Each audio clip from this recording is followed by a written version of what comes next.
perform.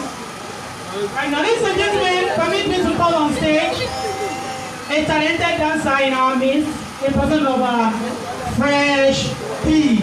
Ladies and gentlemen, let's not forget, as you are watching this video, kindly comment, like, and share. So invite your friends to come and watch with us, or to come and be live with us. You are set to go.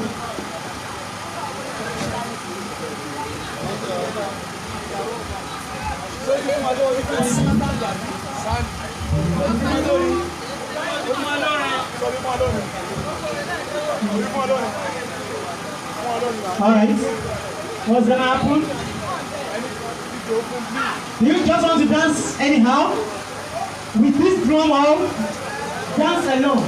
Hip hop. Please, give this guy hip hop music. Any hip hop music. Is it anyone? This guy is from Mamo.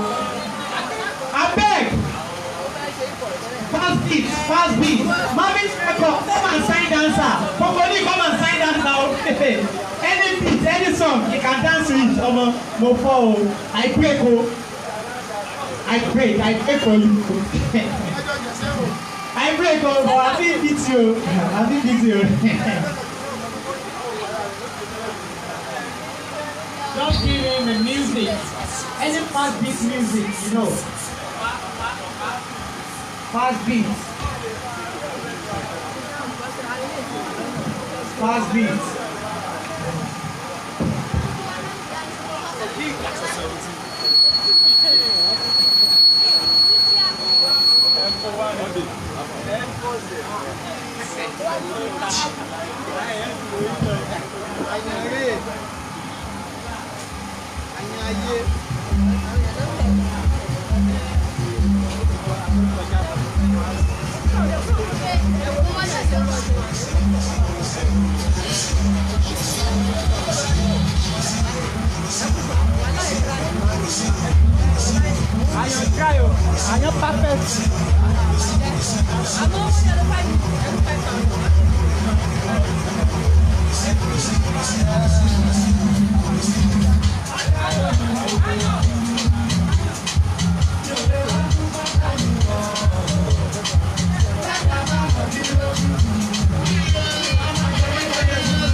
Alright, thank you.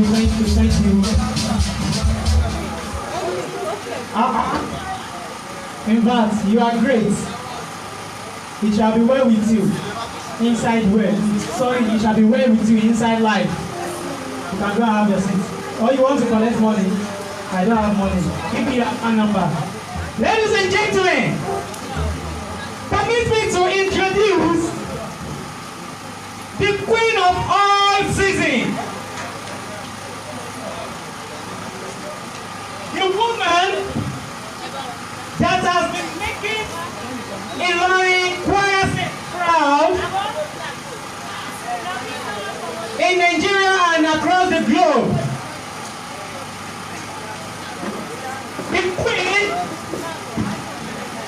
The queen that has been promoting Islamic music without any lapses. Ladies and gentlemen, permit me to call on stage Elijah Amirat Aminat, good mother, Obirere, ọmọ tó ń sọ, woman in vogue, woman in town, ọmọ tó ń sọ. Ẹ wo ọmọ tó ń sọ rẹ̀ láì ṣe kòró, Alájà Amina ọmọ tó ń sọ láì ṣe kòró, ṣe mọ̀ pé kòró is the top of the town. Alájà lọmọ tó ń sọ o, ìyá àdínì, mọ́mí Awal, bá ìfọ́ lágbára o, àbáwísá rẹ̀. Májẹ̀ tún ara ẹ̀ Amira àwọn akọrin, ìmọ́lẹ̀ akọrin láti ní Amira aṣú ara ẹ̀. Ladies and gentlemen, permit me to welcome or to call on stage the queen of music. Please, nobody should stop her.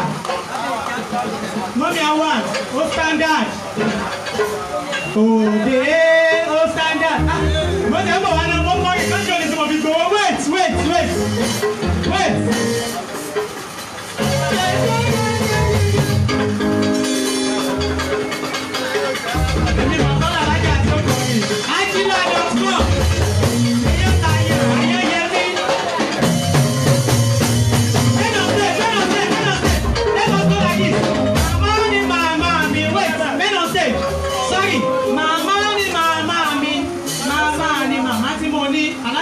I hope our mother is there. You know, if I say our mother, you know our mother.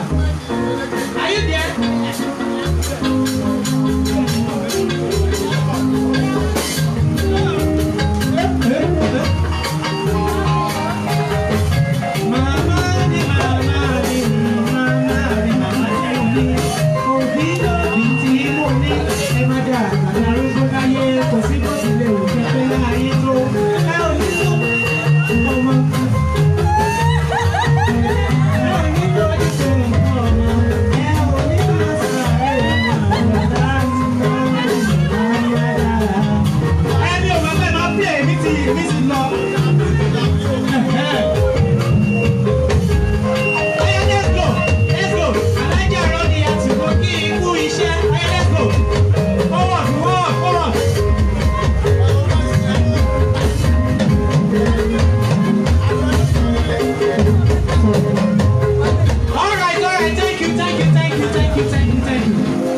Ladies and gentlemen, permit me to welcome on stage Alájà Amirat Aminat Ajao Obirere, Ìyá Àdínì, queen of music all over the world. Oh standard.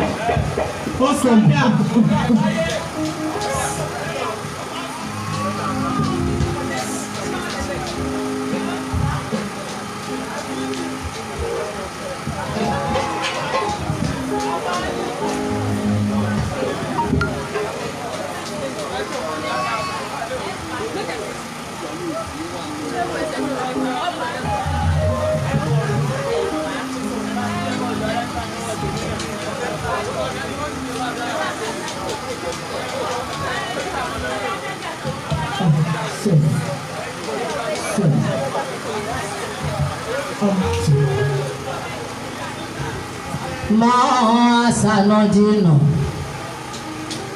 wa dunia isajita ma la baraka la ifi dunia biladini la baraka la ifi dunia biladini.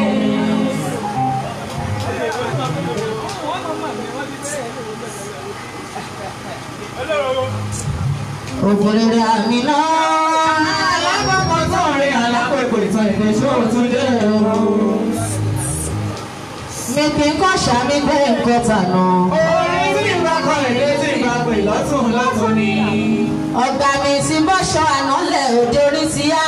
wọ́n mú ọ̀túntún wọn pèdè ní lọ́tún lọ́tún ni. tí n bá kọrin àmì iná tó. wọ́n á lárí ìdọ̀tí gbogbo rìn mí fa. tí n bá gbèdè mi tó jọ ti yan. wọ́n á lérè tí ṣáṣọ́ orí tẹ̀ fa. bẹ́ẹ̀ bùn ipò ọgọ́jà kí n kan. dáadéédéé ni máa ṣe pèdè o. nínú mi kò ní jẹ́ gbádùn. wọ́n bí kọ̀wé ni yóò máa sọkàn mi. ojú àmì aṣọ ara yìí. wọ́n kọrin tó dá kí ẹ lò sí.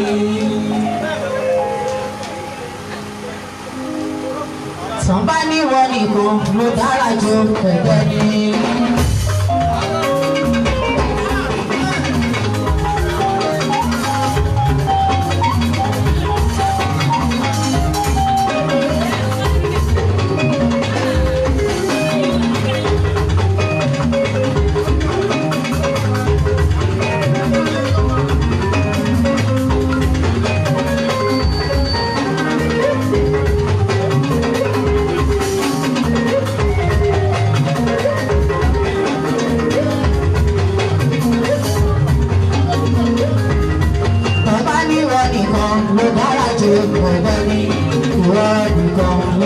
ṣe àdúró níyàn má jẹ́ bàjẹ́ lójú àwọn tó fẹ́ mi yàrá mi máa jẹ́ tó.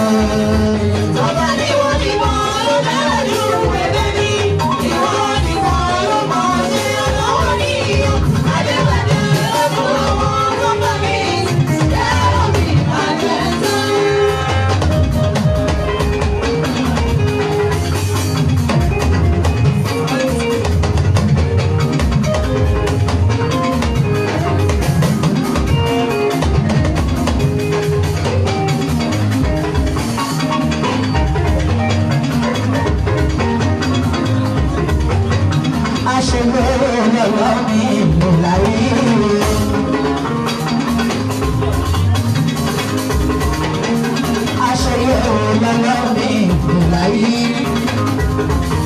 Ọba àtẹ̀rẹ́ nǹkan ṣùgbọ́n láwùrọ̀ mi. Tẹ́tẹ́ àwọn tó fẹ́ nìkan jọ̀kan lọ. Apẹ̀rẹ̀tẹ̀ nìkan lórí bá àfikún láàyè. Oníbọ̀lọ́ màlẹ́ òpin òkè láyé. Àwọn báwo kùkù tó gbúdọ̀ màtọ́gbé. Báwo làwọn jáde lọ́tún màtọ́gbé. Tèmi àwọn tí mo bá lọ́rẹ́ lápára wọn ní ìfẹ́ nípa òun àrí kúrò láníyàn tí mo ní. ọba ní wọ́n nìkan ló dára ju ẹgbẹ́ ní ìwọ́n nìkan ló mọ̀ ṣe àtọwọ́ ní iyọ̀ ajẹ́bàjẹ́ lójú àwọn tó bá mi yàrá mi máa jẹ́ sẹ́.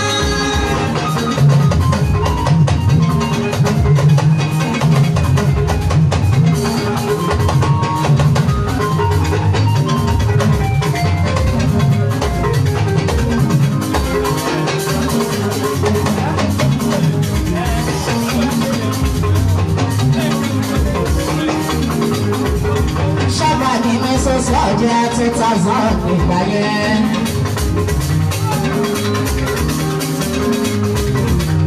Òun lóbìnrin tí ó léwájú làgbáyé. Lákòrò ìwọ́dún tó tẹ̀lé òkú bàbá. Níṣẹ́ rẹwà tó lọ́dún tó tẹ̀lé òkú.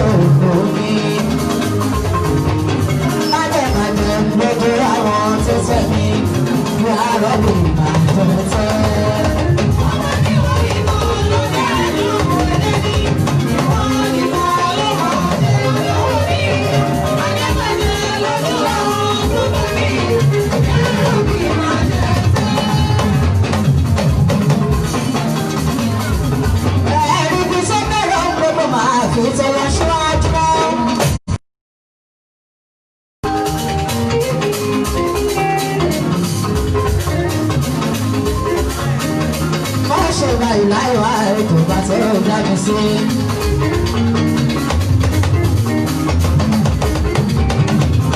àìmọ̀ àlejò ìgbọ́lódà wà ẹ̀ka yìí pátápátá.